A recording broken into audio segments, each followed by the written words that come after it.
A lot of times when I talk to people about the option to vote against someone, they misunderstand that. They think that I'm saying that people should want to vote against someone.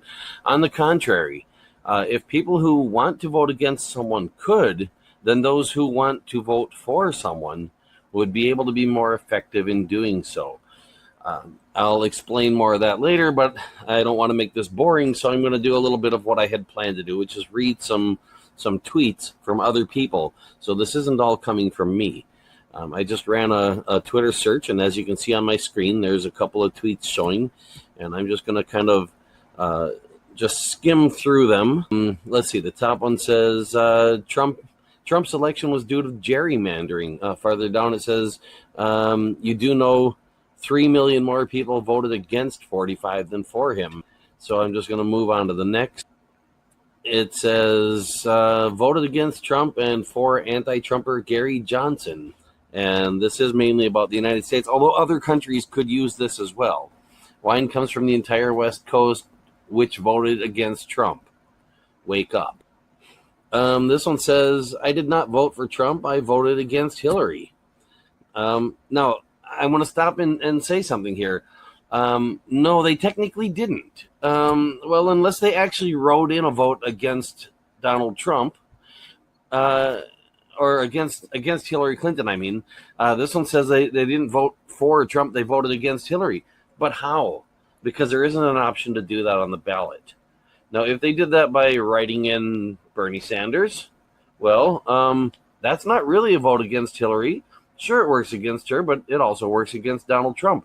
Likewise, if they cast a vote for Donald Trump, sure, that works against Hillary Clinton. It also works against Bernie Sanders, who was a valid candidate in the 2016 general election. It also works against Jill Stein, who was also a valid candidate in the 2016 general election. It also works against Gary Johnson and Evan McMullin and anybody else that might possibly have had a chance if the two most unwanted candidates in history weren't voted for so much by people trying to vote against them. So moving on. What do I say to liberals to get them to understand we did not vote for Trump? We voted against Hillary and everything she represents.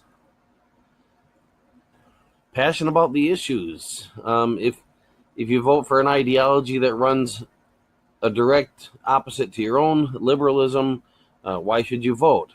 I understand all those who voted against Trump, but to vote for the lesser of two evils in 99% of elections is pointless, and I have to agree with that. Now, regardless of what a person's ideology is, this person has a very good point. It really doesn't make much sense to keep voting for the lesser of two evils. Yes, okay, I understand some people think one of them is so much worse than the other that they just have to vote for something bad to keep out something worse. But shouldn't we be allowed instead to keep out the something worse without the something bad being supported in the process? This isn't about my opinion, it's about the people. And there are an awful lot of people who do think they voted against someone, or at least know that they voted in a way that was intended to be against someone. And unfortunately, it generally doesn't get thought about much more deeply than that, because we've been taught to think of voting for the other as the same thing. And the only way that that's even mathematically the same in some sense is if there are only two possibilities, only two candidates possible. That means not only one candidate and not three candidates and not ever an option for a write-in candidate. As long as there's ever an option for a write-in candidate, no election is only two candidates, because there could always be a third one written in. As things stand right now, a write-in beating a candidate on the ballot is pretty much impossible. But if we've got only candidates on the ballot that everybody's sure they would rather have some random guy off the street than get one of those elected, then maybe it would be better if a write-in could beat a candidate on the ballot. This is definitely something to be considered, one way or the other, even if it made no difference in the outcome of an election. If the intention of a certain segment of the voters is to cast a vote against a specific candidate, then that is what the records should reflect. We shouldn't have the records reflecting that they supported a candidate when that's not what they were trying to do. Let's see, this one says, a sham of an election shook me at the core. Knowing the majority voted against him is what keeps me going. I believe we'll get through this and be a better nation. Since I wanted to vote for Huckabee, I had to vote the Republican primary, even though I'm independent. Yeah, independents are in a tough spot no matter how you do it because, well, I'm an independent, so this is why I know firsthand. The primaries really take the options away. And what independents are left with is what two private organizations decided on behalf of the people we were going to get to pick from. That shouldn't even be part of our elections. It's really not technically a government election. The primaries is something the private organizations do and the government helps support it. And that, in my opinion, is directly against the voters. Any rate, moving on. Democrats rigged the primaries. Glad I voted against Clinton.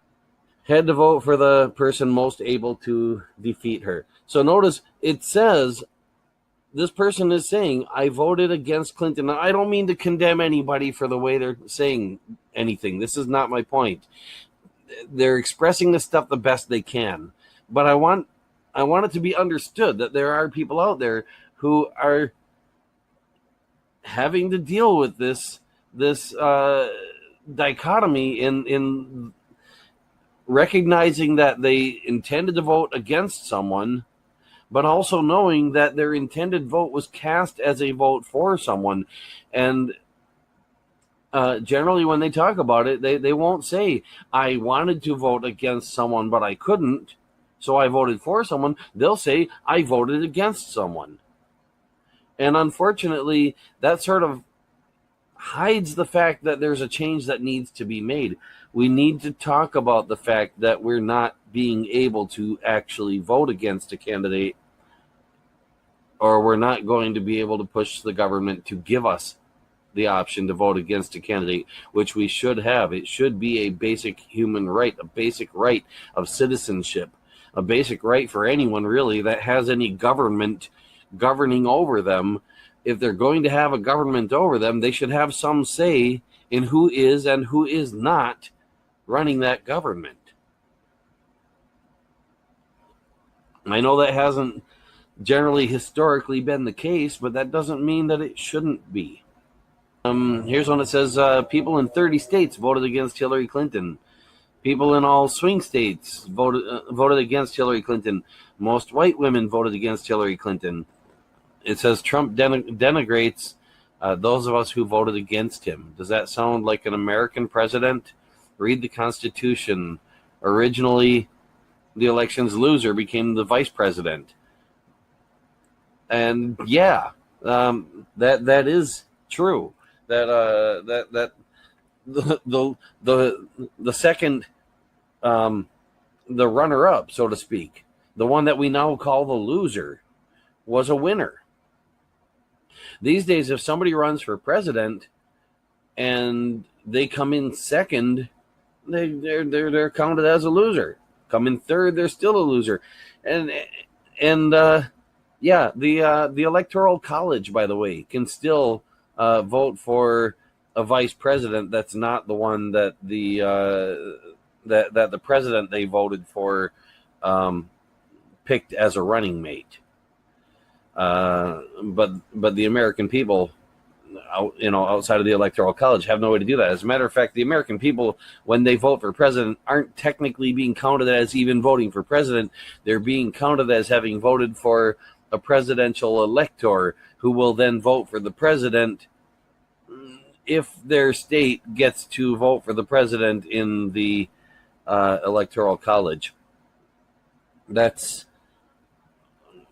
well, there are arguments for and against it, but it's worth thinking about at the very least. One way or another, we need the option to vote against a candidate. And if the Electoral College is going to exist, they should have the option to vote against a candidate as well. And maybe we should go back to that thing of second in line for the presidency would be the vice president, because after all, isn't that if something happens that the president has to be replaced, like say for example impeachment, isn't that who we end up with? So shouldn't it be someone that a lot of people wanted for that? Just saying. Worst hot take on Twitter. Lots of people voted against Hillary for lots of different reasons. Those voters are people too. Very good point. Held my nose and voted against Trump by voting for HRC, Hillary Rodham Clinton. Again, yeah, it's an intended vote against Trump. That was not counted as a vote against Trump. Should have been a subtractive vote, not an additive vote, not a vote for the other candidate that's expected to win, but a vote against the candidate that they want to keep from winning. This one says, nope, I voted against Trump. You know, the guy that hires illegals and wants women to abort his babies? Didn't vote for anybody's policies. I voted against Trump.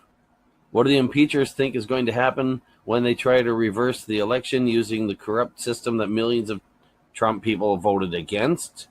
And that's not a vote against a candidate. That's actually somebody acknowledging that there were people who actually supported Trump, but because he was telling people he was basically going to turn the system inside out and fix all the stuff that was wrong with it, and drain the swamp and all that stuff, people voted. They really did. They were trying to vote against the system. And, well, unfortunately, I shouldn't give my opinion on that right now. Not the place for it. Although it's not like it's a secret or anything. Okay, Michelle Obama took aim at President Trump and his supporters during her talk, saying any woman who voted against Hillary Clinton voted against their own voice.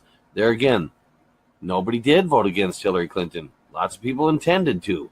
Nobody actually was able to cast that vote. The American people didn't elect Trump. The majority voted against him.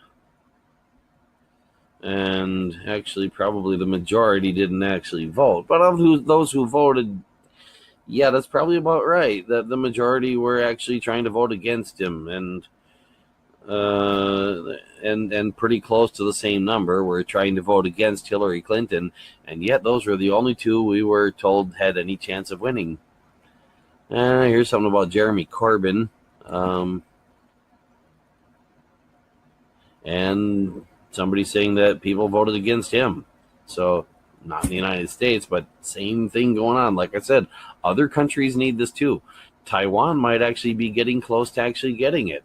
Maybe they'll have a democracy before the United States does. I'd be willing to bet they didn't vote for Trump. They voted against Hillary. Woe be the group who voted against him. You wear a scarlet letter. What is this? About the election of Trump. Apparently, somebody thinks it's a really bad thing to have voted against him. And I don't understand that. Why should anybody think it's bad for someone to vote against a candidate that they want to prevent winning? I mean, after all, isn't that what elections are for? We're not supposed to all have the same opinion. We're supposed to get our opinions counted. And when those of us who want to vote against a candidate are counted either not at all or as having voted for a candidate, then our opinion wasn't counted. And that's messed up. 2016, for those who don't know and care to know, I voted for Bernie Sanders in both the primary and the general election. Primary as an independent, I used crossover ballot here in California, and in the general election I wrote in Bernard Sanders. I was also there in the California's capital when the Electoral College voted, because I should have been one of the ones in there voting, because by all rights, in my opinion, Bernie should have been on the ballot. And if he had been on the ballot, he would have beat Trump. Just saying. GOP candidate who voted against Trump, perfect, is never on the ballot. Okay. Me reacting to idiots who voted against Hillary to get back at the Saudis. I probably should end this pretty soon, because I'm not sure how long this has been recording, but it's probably long enough to be boring already. I think I've made the point. There are people who actually want to vote against someone. Anybody who doesn't get that point, if you come across them, please share this with them. As a matter of fact, share it with anybody. Share it with everybody if you would, because we need this to get talked about. Notice I've just reached the 24-hour mark on these tweets. So that's 1 day's worth of tweets I've gone through. Let's see, this last one here. Okay, that's March 31st. So going back to yesterday. You're right, sir, because I'm actually recording this on April 1st, but no, it's not an April Fool's joke. Just saying. You're right, sir. That's why America voted against Hillary Clinton. An ignorant, racist, misogynist who was bent on destroying our nation. And that's in response to what? Somebody saying, I'm not in touch with God, but there must be a commandment that says, don't effing vote for an ignorant, racist, misogynistic, bent on destroying our nation. So, yeah. So, which pretty much sums up, that's where we were. We had two bad choices. Now, again, that's arguable. There are people who thought one of the choices was good. There were, of course, actually other choices, but they were choices that we could not make win, not because they weren't wanted enough, but because all of these votes intended to be against a candidate getting cast for a candidate buries all of the good choices. And it happens way too often. So please, share this with people. Share it with politicians. By all means, if anybody knows Bernie Sanders personally and thinks he should see this, share it with Bernie Sanders. Because for like 35 years, I've been trying to get the message to him that we need this. Anybody who's listened this far, thank you very much. And of course, to those who listened less than this far, thank you as well, but they're not going to hear me say that.